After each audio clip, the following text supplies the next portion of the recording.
ചോറുന്നാണോ മാമുന്നാന്ന് പറയൂ. എന്താ ചെയ്യണേ? എന്താണ് ഉറക്കം വരണ്ട? അതല്ലെങ്കിലും അങ്ങനെയാണ് ഗൈസ് അല്ലേ. നമുക്ക് ഭക്ഷണം കഴിക്കുമ്പോ എവിടെ ഇല്ലാത്ത ഉറക്കം വരുന്ന ഉറക്കാൻ കിടത്തിയാലും ഉറങ്ങുമില്ല പെണ്ണ്. ആ ഹലോ കാക്ക കാക്ക കാക്ക. അയ്യോ നേരെ നിക്ക് കിടന്ന് പെടച്ചോണ്ടിരിക്കണാണ്.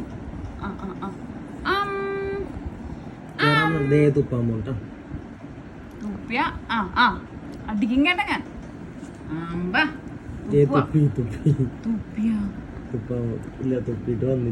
എന്നിട്ട് താഴെ തന്നെ എടുത്ത് കഴിക്കും പൈസ. ഇതാണ് മക്കളെ പണി. തുപ്പിയിട്ട് ആയിക്കോട്ടെ ഇപ്പൊ എടുത്ത് കഴിക്കാൻ ആയിക്കോ. എടുക്ക് കിട്ടിയില്ലേ? അവിടെ കിട്ടിയില്ലേ? എന്നിട്ട് തുപ്പിയിട്ട് താഴെ തനിയെ എടുത്തിട്ട് തിന്നുകയും ചെയ്യും.